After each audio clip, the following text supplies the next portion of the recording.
Quando o ouro ultrapassa o valor de $5.000 por onça, não é oportunidade, mas sim alerta máximo. Esse mesmo padrão já apareceu antes de grandes colapsos históricos. E se você ignorar isso, o mercado nunca vai te perdoar. E o pior de tudo é que ninguém está falando o verdadeiro motivo por trás dessa disparada. Então já faz o seguinte, deixa o seu like, se inscreve aqui no canal e ativa o sininho, porque isso faz com que o YouTube entregue esse vídeo para mais investidores sérios. E comenta aqui embaixo, você acha que o ouro vai subir ainda mais ou o mercado está prestes a quebrar? Esse vídeo não é opinião, é leitura de fluxo macroeconômico. Existe um erro que quase todo investidor pessoa física comete. Ele acha que o ouro sobe porque alguém está otimista, mas na prática, o ouro sobe porque os grandes enxergam um problema que ninguém está vendo. O ouro, diferentemente de alguns outros ativos, ele não reage ao presente, ele antecipa o futuro. Então vamos voltar ao tempo. Em 1979, o mundo vivia uma inflação descontrolada, choque do petróleo e perda total de confiança nas moedas fiduciárias. O ouro, a partir disso, começou a subir brutalmente, antes mesmo das pessoas entenderem que o dinheiro estava sendo corroído. E o resultado disso foi o seguinte: quem ignorou o ouro perdeu o poder de compra por uma década inteira. Agora, já no ano de 2007, o sistema financeiro parecia sólido, bancos lucrando, crédito fácil, mercado imobiliário em festa, mas o ouro nessa época começou a subir silenciosamente. Enquanto a grande mídia dizia que estava tudo sob controle, o capital institucional estava migrando para ativos reais. Poucos meses depois, adivinha, veio o colapso sistêmico e também uma crise global. Em 2019, aconteceu o mesmo padrão. Antes da pandemia ser decretada, antes mesmo dos lockdowns, antes da impressão massiva de dinheiro, o ouro começou a subir. Não por acaso, mas porque os fundos globais estavam lendo risco sistêmico. Agora, observe o que está acontecendo em 2026. O ouro está acima de $5.000 pela primeira vez na história.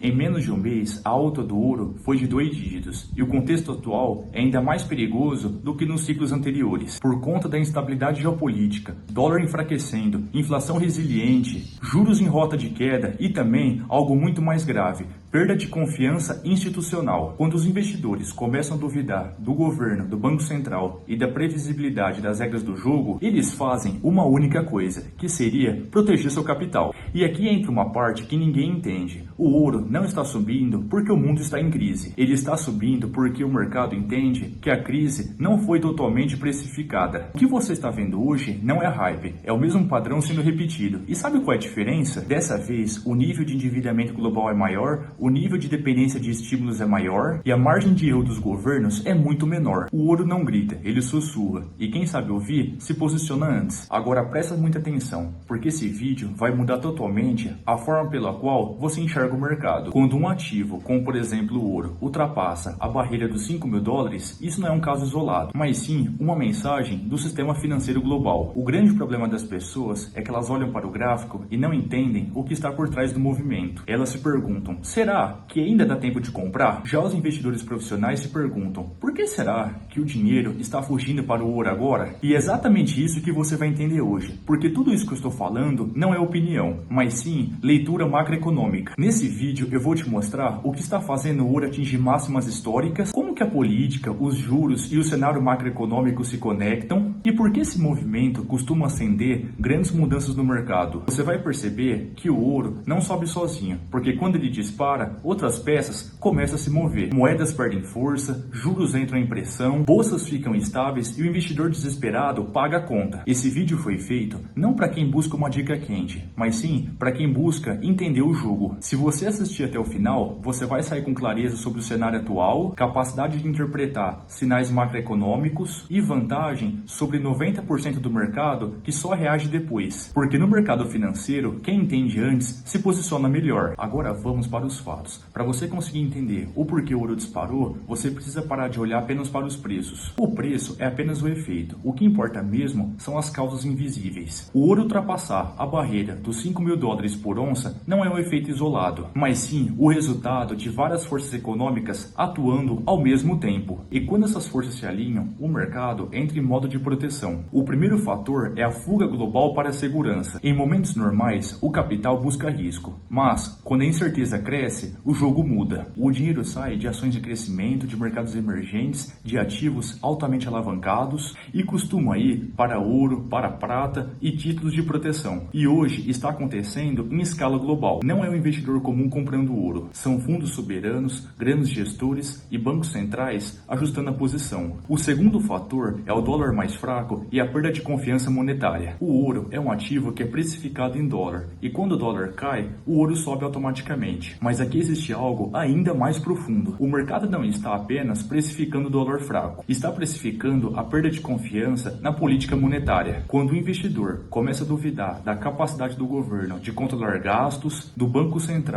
manter independência e da moeda preservar valor, ele busca algo que não pode ser impresso. O ouro não depende de promessa, não depende de política e não depende de confiança. Ele é aceito há milhares de anos. O terceiro fator é a expectativa de juros menores. Esse é um ponto técnico que muita gente ignora, porque o ouro não paga juros. Então, em tese, ele deveria perder atividade quando os juros sobem. Mas quando o mercado começa a enxergar corte de juros à frente, piora na economia, necessidade de estímulos, o ouro volta a brilhar. Hoje o mercado trabalha com a ideia de juros menores em um futuro próximo. E isso é o combustível direto para o ouro. Quarto fator, instabilidade geopolítica sistêmica. O mercado até consegue lidar com crise localizada. O que ele não tolera é instabilidade sistêmica. E é exatamente isso que nós estamos vivendo agora. Tensões entre potências globais, riscos de novas guerras comerciais, conflitos militares diretos e indiretos e um ambiente político altamente imprevisível. Toda vez que o mundo entra nesse estágio, o ouro passa a ser um porto seguro global. O ouro sobe quando o risco é assimétrico, quando a chance de algo dar errado é muito maior do que o mercado admite publicamente. E é exatamente isso que o gráfico está mostrando agora. O ouro não está caro, ele está apenas sinalizando. E quem entende esse sinal não reage no desespero, mas sim se posiciona com estratégia. Existe uma regra silenciosa no mercado financeiro. O capital odeia imprevisibilidade. Ele não convive com risco, mas sim convive com regras que mudam o tempo todo. E o que a gente está vivendo agora não é risco, mas sim incerteza política e estrutural. O problema central não é a crise, mas sim a imprevisibilidade. O mercado até sabe lidar com guerra, inflação e recessão. O que ele não sabe precificar é a imprevisibilidade política contínua. Quando as decisões passam a ser tomadas por impulso, retórica ou pressão política, o investidor não tenta adivinhar o próximo passo. Ele simplesmente reduz a exposição. E é exatamente isso que estamos vendo. Os Estados Unidos são o eixo do sistema financeiro global. O dólar é a moeda reserva, o Fed é o banco central mais poderoso do mundo, e quando a credibilidade desses dois pilares passa a ser questionada, o impacto é global. E hoje o mercado está observando tensões diplomáticas com aliados históricos, ameaças de tarifas e guerras comerciais, pressão política direta no Banco Central norte-americano e questionamentos sobre a independência institucional. Isso não é ruído, é falta de confiança. Muita gente não consegue entender esse risco, porque o mercado global acredita que o Fed decide com base em dados e não em interesses políticos de curto prazo. Quando essa percepção começa a ruir, o sistema inteiro entra em alerta. Não é coincidência que o ouro dispare quando a independência do Banco Central é questionada e a política monetária vira tema de disputa política. Isso já até aconteceu em outros países e nunca terminou bem para a moeda. Além dos Estados Unidos, o cenário global está deteriorando. Conflitos militares diretos e indiretos, alianças estratégicas enfraquecidas, aumento do protecionismo, disputa por recursos estratégicos. Esse ambiente reduz o comércio, trava investimentos e aumenta a volatilidade. Quando o mundo se fragmenta, o capital começa a se concentrar em ativos universais. E não existe ativo mais universal que o ouro, não é mesmo? Gestores não estão esperando manchetes. Eles estão reduzindo os riscos em ativos cíclicos e elevando a exposição a metais preciosos. Isso não é pânico, é gestão de risco profissional. O ouro não está reagindo a um evento específico, mas sim está reagindo à soma de tudo. Política instável, geopolítica fragmentada, instituições sob pressão. Quando o tripé se forma, o mercado não aposta, mas sim se protege. Agora vem a engrenagem que conecta tudo isso, que seria a inflação, os juros e o dólar. A inflação não é apenas aumento de preços, mas sim perda do poder de compra. E quando o mercado percebe que a inflação não está totalmente sob controle, ele começa a buscar proteção. E hoje o cenário é claro: inflação persistente, crescimento econômico desacelerado, pressão para o corte de juros. Isso cria um ambiente perfeito para o ouro. Juros mais baixos significam retorno real menor, moeda mais fraca, maior atratividade para ativos reais, e o dólar, como moeda global, sofre ainda mais. Quando investidores enxergam déficits elevados, estímulos constantes e risco político, eles reduzem a exposição Atenção à moeda. O ouro não sobe porque o mundo está bem. Ele sobe porque o mundo está instável. Quem ignora sinais macro aprende do jeito mais caro possível. Se você quer continuar entendendo o mercado antes da maioria, se inscreve aqui no canal e ativa o sininho. E deixa aqui nos comentários, você acha que o ouro vai ultrapassar a barreira dos $6.000 ou o mercado vai se corrigir? Nos vemos no próximo vídeo.